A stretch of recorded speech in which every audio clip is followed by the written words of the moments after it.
जय हिंद दोस्तों।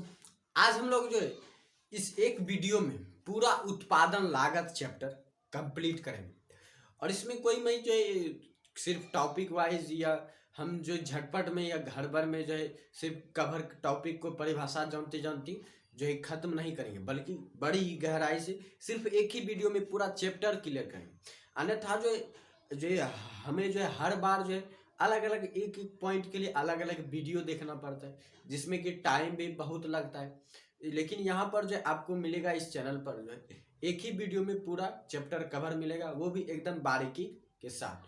तो चैनल सब्सक्राइब नहीं किया तो चैनल को सब्सक्राइब कर दीजिए और वीडियो को एक लाइक जरूर कर दीजिए, और जो भी आपके दोस्त हैं इकोनॉमिक्स पढ़ने वाले उसे भी शेयर जरूर कर दीजिए। चलिए वीडियो को शुरू करते हैं।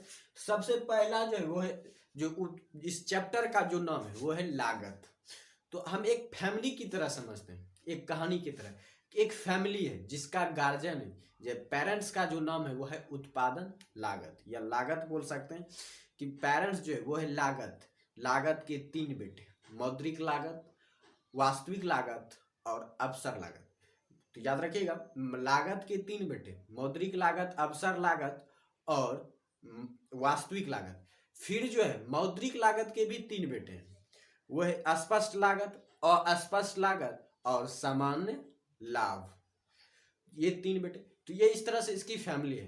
फिर जो वास्तविक लागत का कोई पुत्र नहीं, निसंतान है बेचारा। और उसके बाद दूसरा जो है दूसरा है अवसर लागत, ये भी निसंतान है। तो इसलिए इस फैमिली को याद रखिएगा। इस फैमिली को यदि आप रखेंगे तो आपको जो ज़्यादा वीडियो भी देखना नहीं पड़ेगा और एक ही वीडियो में आपको पूरा समझ में आ जाएगा। सिर्फ ये फैमिली जो आपका पूरा उत्पादन चैप्टर कंप्लीट कर देगा, और वो भी माइंड में। तो फैमिली है लागत, लागत के तीन बेटे, मौद्रिक लागत, अवसर लागत और वास्तविक लागत। फिर मौद्रिक लागत के भी तीन बेटे हैं, अस्पष्ट लागत और अस्पष्ट लागत और सामान्य लाभ। ज्यादा मुश्किल भी नहीं याद करना। अस्पष्ट और अस्पष्ट ये तो विपरीत सार्थक में बहुत बार हम लोगों ने पढ़ाई है ग्रामर में। तो इसलिए तो ये तीन फैमिली को आपको याद रखना है। उसके बाद इसमें दूसरा जो पॉइंट याद रखना है कि हर फैमिली जो है कितने दिन, एक होता है छोटा समय के लिए, एक होता है ज्यादा समय के लिए। समय दो ही तरह से हम परिभाषित कर सकते हैं। अगर समय को नाप के या छोटा बड़ा में नापे तो ये दो तरह से नापाएगा, कम समय के लिए और दूसरा होता है ज्यादा समय के लिए।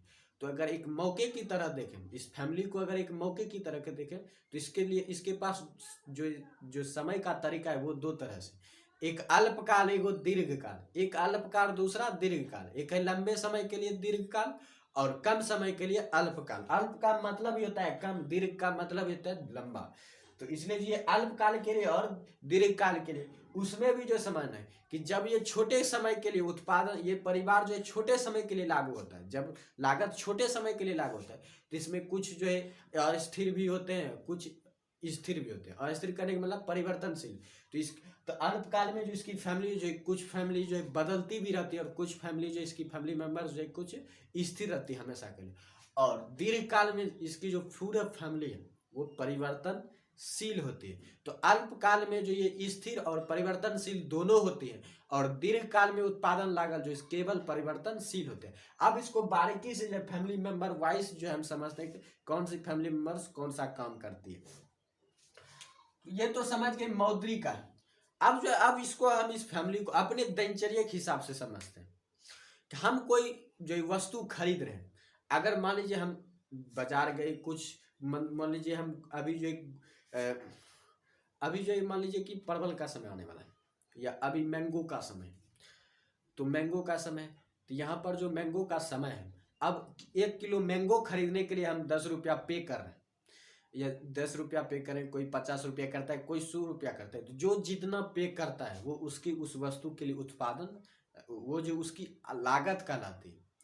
ये तो हो गया हम खर्च करते हैं, भुगतान कर रहे हैं।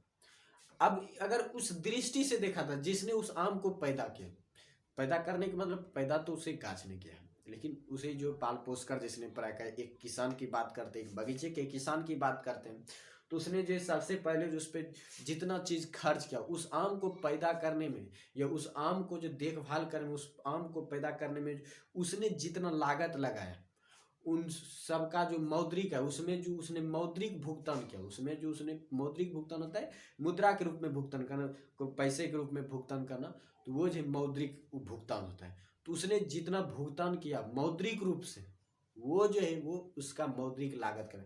मान लीजिए आप एक आम का बगीचा खरीदते हैं, आप जब एक आम का बगीचा खरीदेंगे तो वहां पर जो आपको कीड़े मकोड़ों की दवाई के लिए जो वहां पर जो है दवाई रखनी होगी, उसमें आपने कुछ रुपये खर्च करे होंगे।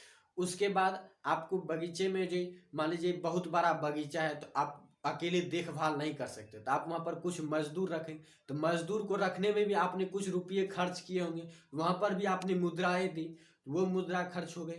उसके बाद मान लीजिए कि आपने जब आम तोड़ने का समय तो उसमें भी आपने कुछ मजदूर रखे होंगे, तो उसमें भी कुछ खर्चा है। तो इस तरह से अगर देखा जाए तो आपने हर जगह बहुत सारी जगह जो उस मैंगो के उत्पादन में, आम के उत्पादन में आपने जहां जहां मौद्रिक उत्पादन किया उन सबको आप जोड़ेंगे, फिर देखेंगे आखिर मुझे इस आम को जो पैदा करने में या आम की देखभाल करने में हमने कितना खर्च किया। अब उस खर्च के अनुसार जो है आप किसी को बेचेंगे, आप किसी को बेचेंगे, तो वही जो है लागत कहलाता है। तो आपने जितना खर्च किया वो सबसे पहला लागत हो जाएगा। तो अब जो पॉइंट बाय समझते हैं तो वो हो गया मौद्रिक लागत। आपने जितना खर्च किया किसी भी वस्तु के उत्पादन में, आप जितना खर्च किए वो हो गया मौद्रिक लागत। अब इसी में पॉइंट आता है यहाँ पर स्पष्ट और अस्पष्ट और समान लागत। अब मौद्रिक लागत 3 प्रकार के कैसे होते हैं, अब इनको समझना है। तो स्पष्ट हुआ कि जो दिख रहा है, आप किसी को जो दिन भर आपने मैंगो के उत्पादन में मजदूर रखा और मजदूर का आप 200 रुपये दे रहे हो तो वो दिख रहा है, तो वो जो स्पष्ट रूप से दिख रहा है, जो आप स्पष्ट रूप से किसी को भुगतान करते हो, मौद्रिक भुगतान करते हो, वो स्पष्ट लागत में आता है या स्पष्ट मौद्रिक लागत में आता है। तो वो हो गया स्पष्ट मौद्रिक लागत जो कि आप मजदूर को दे रहे हो मौद्रिक। अब जो दूसरा समझते हैं अस्पष्ट। आपने जो मेहनत की, आपने जो मेहनत की उसमें उसे तो आपने नहीं जोड़ा, आप अपने आप को 200 रुपये तो दोगे नहीं, दूसरे ने खटा या दूसरे ने मजदूरी की तो उसे आपने 200 रुपये दिया। आपने भी तो वहां पर बगीचे में मेहनत की, लेकिन आपने अपने आप को 200 रुपये नहीं दिए, तो इसलिए जो है वो जो है दिखा नहीं किसी को आपने मेहनत की, आपकी भी मजदूरी बनती है। तो यहाँ पर आपका मजदूरी किसी को नहीं दिख रहा, तो ये हो गया अस्पष्ट कि आपका जो वहां पर जो भुगतान हो रहा है वो अस्पष्ट है, तो ये हो जाएगा अस्पष्ट लागत। उसके बाद आता है सामान्य लाभ।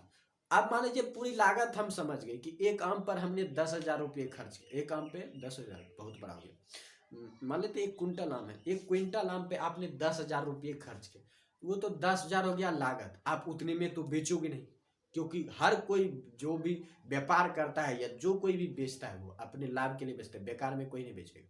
इसलिए अब उसमें आप जो न्यूनतम राशि लाभ जोड़ोगे 10,000 में, अगर 10,000 हमारा खर्चा होता अब तो प्रॉफिट भी तो कमाना है। अब जो वो प्रॉफिट जोड़ोगे 10,000 में हम 2,000 प्रॉफिट कमाना चाहते हैं तो 12,000, 2,000 जोड़ेंगे तो हो जाएगा 12,000। अब दूसरे जो खरीदने आएंगे हम उसी 1 कुंटल को आम जो है हम उसे 12,000 रुपये में बेचेंगे। लगाया हमने 10,000 लेकिन हम बेच रहे हैं 12,000 में, अर्थात जो 200 रुपया अधिक राशि ले रहे हैं हम उससे, जो कि हमारी जरूरत भी है। तो यही जो लाभ है, यही न्यूनतम राशि जो सामान्य लाभ कहलाता है। आप जो कम से आप सोच रहे हो कि कम से कम 2,000 लेना है तो लेना है, ज्यादा में जितना हम बेच सके 2,000 के बदले हम 3,000 प्रॉफिट कमा ले, 4,000 कमाएंगे, लेकिन कम से कम 2,000 हमें प्रॉफिट आना चाहिए, 2,000 प्रॉफिट आना चाहिए। तो ये जो आप सोच रहे हैं कि 2,000 कम से कम में, वही जो कम से कम सामान्य लाभ कहलाता है। कि आप भुगतान करने के बाद, आप किसी भी चीज को जो किसी भी लागत का भुगतान करने के बाद जितना आप लाभ, न्यूनतम लाभ कमाना चाहते हैं, वही जो सामान्य लाभ कहलाता है। तो आप इस मौद्रिक लागत के या उत्पादन लागत के, मौद्रिक लागत के पूरे फैमिली मेंबर्स को समझ गए कि मौद्रिक लागत क्या है। कि किसी भी वस्तु के उत्पादन में, किसी भी वस्तु के उत्पादन में हम जितना मौद्रिक भुगतान करते हैं उत्पादन में, कि मौद्रिक भुगतान तो हम भी किसी वस्तु को खरीदने जा रहे हैं तो उसमें भुगतान करें। मान लीजिए हमने एक मार्कर खरीद कर लाया जो है, इसे जो हमने 25 रुपया में लाया है, तो हमने 25 रुपया में इसके लिए हमने 25 रुपया भुगतान किया, तो ये मौद्रिक लागत नहीं कहलाएगी जब तक कि हम किसी को बेचना दें। जब हम इसे किसी को बेचने लगेंगे तब ये 25 रुपया हमारी लागत कहलाएगी। हम 25 रुपया में हाँ बेच रहे हैं, हमने इस पर 25 रुपया खर्च किया, अब तुमको हम 30 रुपया में देंगे, तो यहाँ पर हमारा जो लागत हो जाएगा वो 25 रुपया जाएगा। हमने इस पर 25 रुपया खर्च किया, लेकिन हमने इसे अभी यूज कर, हमें इसे बेचना नहीं है, तो ये लागत नहीं होगा कि इस पर हमने 25 रुपया खर्च किया, तो ये खर्च हमारा जो है लागत होगा। ये हमारा लागत नहीं होगा, बल्कि एक सिंपल सा भुगतान है। तो यहाँ पर जो है हमें लागत को भली भांति समझना होगा कि मौद्रिक लागत किसी भी तो हम इसके लिए मान लीजिए हम आम का बगीचा खरीदना चाहते, आम का उत्पादन करना चाहते, तो उसके लिए आम के बगीचा खरीदना होगा, या आम का बगीचा अगर हम नहीं खरीदते हैं तो आम के पौधे लगाने होंगे। तो अब आम के पौधे हम जो खरीद कर लाएंगे, तो ये हो गया आम के उत्पादन का साधन। आम का पौधा लाना हो गया आम के उत्पादन का साधन। तो आम के उत्पादन के लिए जो आम के उत्पादन के लिए जो उसका कच्चा माल है, आम का पौधा, तो आम के पौधे पर जितना हम खर्च करेंगे वो जो है उस वस्तु की लागत कहलाएगी, वो आम के उत्पादन की लागत कहलाएगी। जब हम आम के उत्पादन के लिए आम के पौधे को खरीद कर लाएंगे, उस पर हम जितना रुपया खर्च करेंगे तो वो आम के उत्पादन की लागत कहलाएगी। तो लागत आप भली भांति समझ गए होंगे।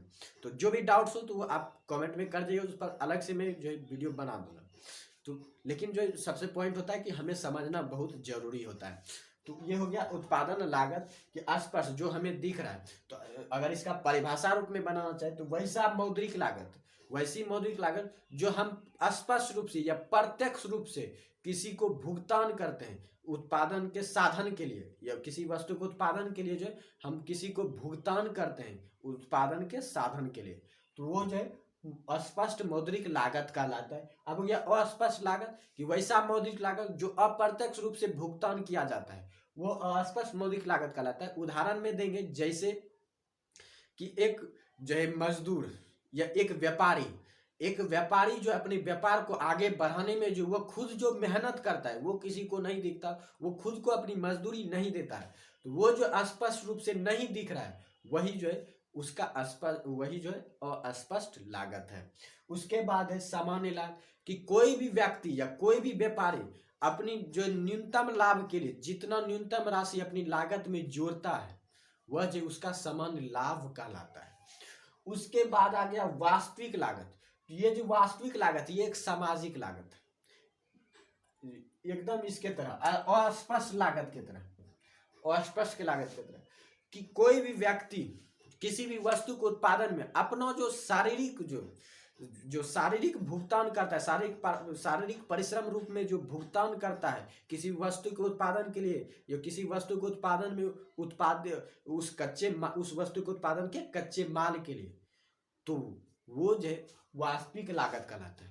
कि एक व्यापारी जैसे कि अस्पष्ट लागत में हम लोगों ने समझा कि एक व्यापारी जो कि खुद मेहनत कर रहा है वो किसी को नहीं दिख रहा है, तो वो जो है वही जो वास्तविक लागत में कहलाता है कि जो कष्ट और दर्द हो रहे हैं सभी को। तो इसमें अस्पष्ट में सिर्फ एक व्यापारी के लिए होगा कि जो खुद मेहनत कर रहा है, खुद मजदूरी नहीं ले रहा है, इसमें हो जाएगा सबके लिए वास्तविक लागत जो सबके लिए हो जाए। एक मजदूर भी काम कर रहा है तो वो भी जो है वो भी जो उसको कष्ट हो रहा है, उसको पीड़ा हो रहा है उस काम को करने में, उस वस्तु को उत्पादन करने में, तो वो जो किसी वस्तु के उत्पादन में जो कष्ट एवं त्याग करना पड़ता है तो वह लागत जो वास्तविक लागत कहलाता है। और वास्तविक लागत एक सामाजिक लागत है। तो वास्तविक लागत समझ गए, ये कष्ट या कहे तो वस्तु के उत्पादन में जो हम त्याग करते हैं वो लागत है। तो ये हो गया वास्तविक लागत। और इसे को जो प्रोफेसर मार्शल ने दिया था, इसका प्रतिपादन जो प्रोफेसर मार्शल ने किया था। अब यहाँ पर अवसर लागत को समझते हैं हम भली भांति कि अवसर लागत क्या है।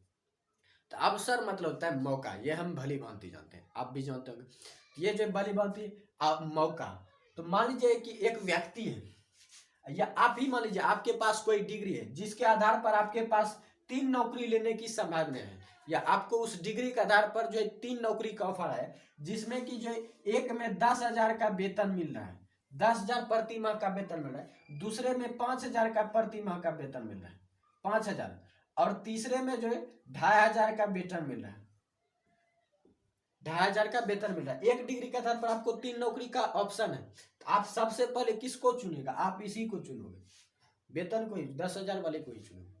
तो आप इसको चुनोगे तो ये जो है ये तो हो गया आपकी लागत या आपका ये नौकरी हो गया। लेकिन अब अवसर लागत क्या होगा? अवसर लागत होगा ये कि जस्ट आपके इस नौकरी को अगर छोड़ दिया जाए, अगर आप इसको छोड़ देंगे तो इसके लिए एक ऑप्शन है, अगर हम इसको छोड़ भी देंगे तो हम इस नौकरी को कर सकते हैं। इस दोनों में सबसे पहला चांस किसका बनता है जाने का, कि आप अगर इसको छोड़ देंगे तो आप किस पे जाओगे, तो इस पर। तो इस नौकरी के छोड़ने के बाद आपके पास मौका है, तो यही मौका जो है अवसर लागत होता है। ये इस व्यक्ति का जो ये अवसर लागत हो जाएगा, ये हो जाएगा अवसर लागत। ये 5,000 जो ये अवसर लागत हो जाएगा। तो ये अगर किसी वस्तु को उत्पादन मान लिया जाए तो ये वस्तु के उत्पादन का ये जो अवसर लागत हो जाएगा, उत्पादन लागत का अवसर लागत, ये उत्पादन का अवसर लागत हो जाएगा। तो ये होता है मौका, ऑप्शन, कि किसी भी एक काम को करने के लिए आपके पास दूसरा ऑप्शन भी है कि आप अगर वो काम नहीं करना चाहते तो आप दूसरा काम कर सकते हैं। तो ये होता है ऑप्शन।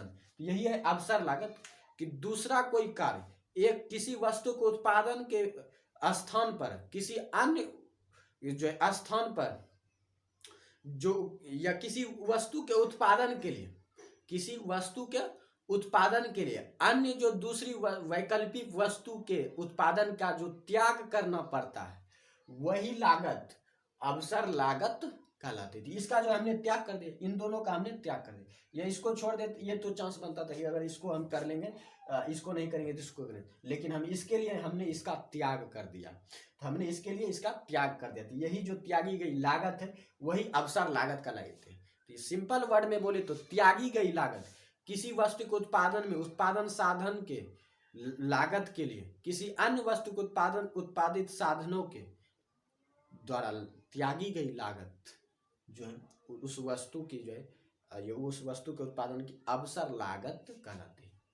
तो किसी एक वस्तु के उत्पादन के लिए, किसी एक वस्तु के उत्पादन के लिए हम दूसरी वस्तु के उत्पादन के कच्चा माल जो होता है, कच्चे माल या उसका जो मूल साधन के ऊपर जो लगी लागत का त्याग करना ही जो है उस वस्तु के या पहले वस्तु के उत्पादन का अवसर लागत कहलाएगी।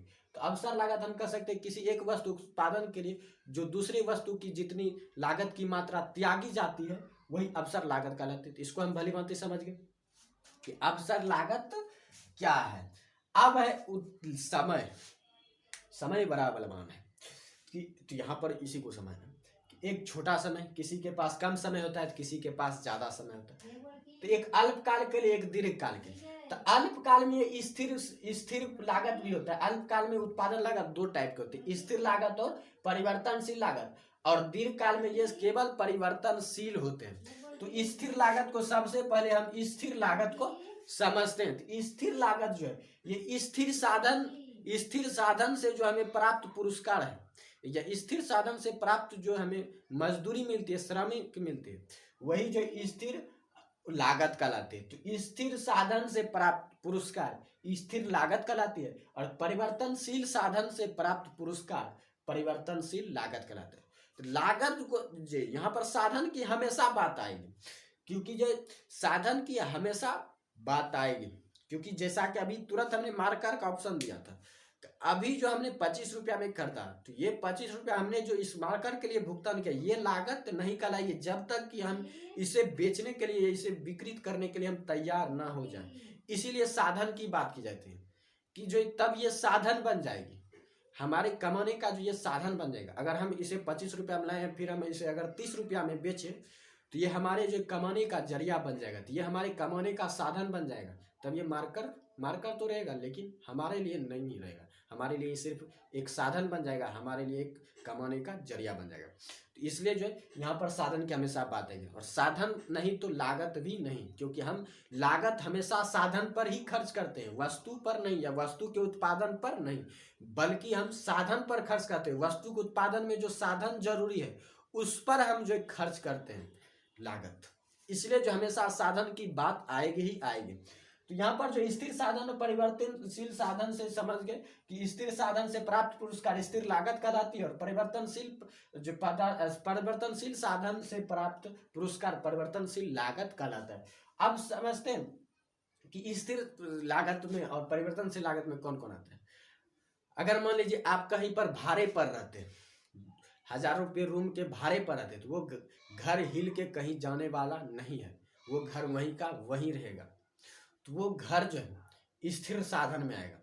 या उस पर जो हम खर्च कर रहे हैं वो स्थिर लागत कहलाएगा। घर बनाने में जो हम खर्च कर रहे हैं, मिट्टी, घर बनाने के लिए हमें ईंट की जरूरत पड़ेगी, घर बनाने के लिए का जो साधन है, घर बनाने का जो साधन है वो ईंट, मिट्टी, बालू, सीमेंट, ये सब है। तो इस पर जो हम खर्च करेंगे तो ये स्थिर साधन, ये जो स्थिर लागत में चलेगी। लेकिन जो कुछ क्षण बाद बदल जाएगी, मान लीजिए बाजार से हम सब्जी ला रहे हैं, कुछ क्षण बाद वो सब्जी पेट में चल जाएगी, खाने पीने के बाद फिर स्वाहा उस खाने का, तो वहां पर जो वो परिवर्तनशील लागत हो जाएगा, या वो परिवर्तनशील साधन है, वो थोड़ी देर बाद में बदल जाएगा, तो वो हो गया परिवर्तनशील साधन। तो इस तरह से हम बोल सकते हैं कि हम किसी भी चीज को, मान लीजिए हम इस मार्कर को बेचना चाहते हैं और कोई जरिया नहीं है बेचने का, हम इसका विज्ञापन करेंगे, प्रचार करेंगे। तो इस प्रचार को करने में जो हम जो भुगतान करेंगे किसी भी कंपनी को, तो वो जो है हमारा जो है स्थिर लागत में आएगा, क्योंकि वो बदलने वाला नहीं है, वो साधन स्थिर है, जब तक चाहे तब तक हम चला सकते हैं। तो इस तरह से हम समझ गए स्थिर लागत और परिवर्तनशील लागत। तो ये होता है अल्पकाल के लिए। इसमें जो ग्राफ होता है, और इसमें जो ये ग्राफ होता है, ये ग्राफ ये कुछ इस तरह से होता है, ये ग्राफ इस तरह से होता है। वहीं पर दीर्घकाल की बात की जाए तो इसमें जो हमेशा ये परिवर्तनशील होता है, क्योंकि इसमें जो अंतर नहीं होता है, इसमें साधन लंबे समय के लिए होता है, इसलिए जो स्थिर नहीं रहता है। क्योंकि जो हम अगर कोई बिजनेस करें जो कि हमें पता है कि लंबे समय तक चलेगा, अगर कोई बिजनेस हम कर रहे हैं और हमें पता है कि हम वो बिजनेस लंबे समय तक चलेगा, तो हम उसे जो करना चाहेंगे और ज़्यादा समय तक करना चाहेंगे, इसलिए जो वहाँ पर उसका जो परिवर्तन होता रहेगा, उसका जो परिवर्तन होता रहेगा, हम जो है ज़्यादा से ज़्यादा उस पर खर्च करेंगे, इन्वेस्ट करेंगे, ज़्यादा से ज़्यादा इन्वेस्ट करेंगे ताकि हमें ज़्यादा से ज़्यादा इनकम हो। हम लंबे समय वाले बिजनेस पर ही ज़्यादा इन्वेस्ट करना चाहते हैं, जिनका भविष्य में, फ्यूचर में जो जो ज़्यादा प्रॉफिट दे। लेकिन अल्पकाल में इतना नहीं, तो ये थोड़े समय के लिए होता है। तो यहाँ पर जो हमारे पास मान लीजिए एक मार्कर है, तो यहाँ पर जो एक मार्कर है, तो हम इसे बेचकर 5 रुपया प्रॉफिट कमा सकते हैं। अगर जितना में हमने खरीदा, मान लीजिए 25 में खरीदा, 30 में बेच रहे हैं, तो यहाँ पर जो इससे जो हमें प्रॉफिट हो रहा है, तो इसके बाद हम अगर बिजनेस लगातार चालू करेंगे तब ये आ जाएगा दीर्घकाल के लिए। लेकिन अल्पकाल में अगर एक ही मार्कर है, इसी बेच को हम उसके बाद इसका बिजनेस नहीं कर पाए, तो ये जो है दीर्घकाल के लिए, कि फिर जो हम इस पर खर्च नहीं करेंगे। लेकिन दीर्घकाल में जो हमें दोबारा खर्च करना चाहते हैं, हम जो इसमें दोबारा इन्वेस्ट करना चाहते हैं, दोबारा भुगतान करना चाहते हैं, इसलिए जो उसमें केवल परिवर्तनशील ही होता है, इसमें हम दोबारा भुगतान नहीं करना चाहते, इसमें दोबारा भुगतान हम करना नहीं चाहते, इसलिए ये स्थिर भी होता है कुछ समय के लिए और कुछ समय के लिए परिवर्तनशील भी होता है। तो ये आप भलीभांति माइंड में घुसा लीजिए। और इसका जो ये जो ग्राफ है, ये इसका ग्राफ है। तो उसके बाद जो यहाँ पर जो ये हो जाएगा साधन और ये हो जाएगा लागत। यहाँ पर इसको जो हम समझ गए, अब हमें समझना है यहाँ पर दीर्घकाल के लिए दीर्घकाल के लिए, तो ये जो इस तरह से बनेगा, ये इस तरह से बनता है। तो इसमें जब ज्यादा अंतर नहीं पाया जाता। अब समझ गए उसका जो वहां पर जो दीर्घकाल के लिए जो इसका ग्राफ बनेगा किस प्रकार बनेगा, और लगभग जो है समान होता है, अल्पकाल से लगभग जो है समान होता है। तो यहाँ पर जो है मौद्रिक लागत अगर परिभाषा अगर पूछा जाए, सॉरी यहाँ पर फार्मूला अगर पूछा जाए, मौद्रिक लागत इक्वल टू जाएगा स्पष्ट लागत प्लस अस्पष्ट लागत प्लस सामान्य लाभ। तो ये इसका जो फार्मूला हो जाता है। उसके बाद हमें समझना है सीमांत लागत को। अब समझना है सीमांत लागत को कि जो सीमांत लागत है इसको समझना है। सीमांत लागत के तो परिभाषा से पता चला, सीमांत, सीमा का अंत। तो जब एक अतिरिक्त इकाई वस्तु के उत्पादन की एक अतिरिक्त इकाई बढ़ाने पर, वस्तु के अतिरिक्त इकाई का उत्पादन बढ़ाने पर जो लागत में जो वृद्धि हो जाती है, वस्तु के लागत में या वस्तु के साधन पर जो है, वस्तु के साधन पर जो लागत में जो परिवर्तन आ जाता है, लागत में जो वृद्धि हो जाती है, वही सीमांत लागत कहलाती है। अतिरिक्त इकाई के बढ़ाने पर, जब तक हम अतिरिक्त इकाई नहीं बढ़ाएंगे तब तक सीमांत लागत परिभाषित नहीं होगा। तो अतिरिक्त लागत के बढ़ाने पर, जब वस्तु के अतिरिक्त इकाई के उत्पादन को बढ़ाने पर जो वस्तु के साधन के लागत में परिवर्तन जो होता है, या ये जो बढ़ जाता है, लागत में जो वृद्धि हो जाता है, वस्तु के अतिरिक्त इकाई के उत्पादन बढ़ाने पर लागत में जो वृद्धि होती है वही सीमांत लागत कहलाती है। इसका फार्मूला जो हो जाएगा, ये हो जाएगा MC, ये हो जाएगा MC is equal to M C equal हो जाएगा टोटल, तो ये हो जाएगा टी सी, तो T C N minus T C N minus one. तो ये इसका फार्मूला आ जाता है सीमांत लागत का, कि M C equal to T C N minus T C N minus one. कि पहले जो था, पहले जो जब मान लीजिए कि पहले जो था T C N minus one, कि पहले हम 10 जो है, पहले हम 10 वस्तु के 10 इकाई का उत्पादन करने वाले थे, लेकिन बाद में जो हमने 1 इकाई बढ़ा दिया तो ये हो गया 11 इकाई का उत्पादन। तो यहाँ पर जो लागत हमने 10 एक्स खर्च किया था, तो यहाँ पर जो ये बढ़ कर हो जाएगा एक्स प्लस वन। मान लीजिए कि लागत जो है, मान लीजिए एक्स वाई छोड़ दीजिए, यहाँ पर हम मान लीजिए 10 के इकाई का उत्पादन करने पर हमें जो 20 रुपये का भुगतान करना पड़ा था, तो ये मान लीजिए लागत है 20 रुपया, और एक बढ़ाने पर ये हो जाएगा 22 रुपया। मान लीजिए 1 इकाई बढ़ाने पर 11 इकाई हो गए, तो 22 रुपया हो गए। तो अब अगर हम सीमांत लागत निकालना चाहते हैं, सीमांत लागत जो अंतिम में जो बढ़ने पर जो लागत में वृद्धि हुई 20 से 22 हो गया, तो 2 इकाई या 2 रुपये की वृद्धि होती है। यही जो 2 रुपया है इस वस्तु का जो सीमांत लागत कहलाएगी, यही 2 रुपया जो वृद्धि होती है अंतिम में अतिरिक्त इकाई को बढ़ाने पर, तो ये हो जाएगा 2 रुपये। तो इसी तरह से कैसे निकाला था, जब हमने एक वस्तु के आकार में जो उत्पादन का लागत है एन, और ये होगा एन, तो ये हो जाएगा एन माइनस वन, कि एन से 1 पर है। तो इस तरह से हमने 22 में 20 घटाया तो निकल गया 2, यही जो 2 जो सीमांत लागत होगा। तो टी सी एन में जो हम T C N minus one कर देंगे तो जो हमें एम सी प्राप्त हो जाएगा, मार्जिनल कॉस्ट प्राप्त हो जाएगा। तो ये हो जाता है सीमांत लागत। यहाँ पर जो अब हो जाएगा उत्पादन की मात्रा में परिवर्तन, उत्पादन की मात्रा में परिवर्तन। इस तरह से जो सीमांत लागत का फॉर्मूला है। अब इसमें अगर संबंध की बात की जाए तो देखिए दोनों का फॉर्मूला एक ही है, लेकिन ये स्थिर के लिए, ये कुल के लिए, ये कुल में जो पूरा स्थिर है ये स्थिर के लिए, लेकिन सीमांत लागत जो परिवर्तन के लिए होता है, कि जो हम आगे बढ़ाना चाहते हैं अतिरिक्त इकाई के लिए। तो इसलिए इसमें संबंध जो बनता है, तो एम सी जो है, यदि एम सी ज्यादा हो जाएगा ए सी से, जब एम सी जो है ज्यादा हो जाएगा ए सी से, तो ए सी बढ़ेगा। कहने का अगर इसका परिवर्तन जो ज्यादा हो जाए, अगर एम सी बढ़ेगा तो औसत लागत जो है वो घट जाएगा। तो एम सी जब बढ़ेगा, एम सी जब बड़ा होगा ए सी से, तब ए सी बढ़ेगा, और एम सी जब बराबर होगा ए सी से, तब ए सी जो है औसत लागत वो स्थिर रहेगा। और जब एम सी जो है, जब सीमांत लागत औसत लागत से छोटा होगा तब ए सी घटेगा। जब सीमांत लागत छोटा होगा तो एम सी घटेगा, और जब सीमांत लागत छोटा होगा तो ए सी घटेगा, औसत लागत घटेगा। लेकिन जब सीमांत लागत बड़ा होगा तो ए सी बढ़ेगा, तब ए सी बढ़ेगा, औसत लागत बढ़ेगा। तो समानुपातिक रूप में होता है कि एम सी जब बड़ा होगा ए सी से तो एम सी बढ़ेगा तो ए सी भी बढ़ेगा। तो इस तरह से जो इन तीनों में संबंध होता है। अब इसको जब हम फॉर्मुलाइज रूप में समझते हैं, अब जो यहाँ पर हमको समझना है वो ये है कि ए सी इक्वल हो गया T C by Q, T C by Q, और टी सी इक्वल होता है, टी सी इक्वल होता है ए जो है वो होता है T M C plus T F C. तो ये टी सी हो गया कुल उत्पादन अधिक कुल लागत, और ये हो जाएगा कुल जो इस परिवर्तनशील लागत, और ये हो जाएगा ये टीवीसी होगा, टीवीसी। ये कुल परिवर्तनशील लागत है और ये कुल स्थिर लागत है। तो कुल परिवर्तनशील लागत और कुल स्थिर लागत मिल के जो कुल लागत बनता है। तो यहाँ पर जो ये हो गया। अब अगर हम टीसी के जगह पर ये रख दें तो ये जो है ए सी इक्वल हो जाएगा T B C by Q plus हो जाएगा T F C upon Q. अगर हम टी सी के जगह पर जो है हम T B C plus T F C रखें तो इसका जो आंसर आ जाएगा, तब ये औसत में ये जो अब औसत बन जाएगा तो ये हो जाएगा A B C plus A F C. तो ए सी इक्वल हो जाएगा A B C plus A F C.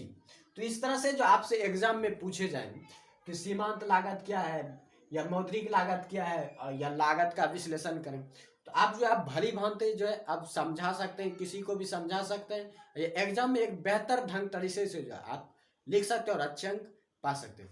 तो वीडियो कैसी लगी तो जरूर बताएं, और आपको अगर कोई डाउट हो तो कमेंट में जरूर बताएं, और चैनल को सब्सक्राइब जरूर करें।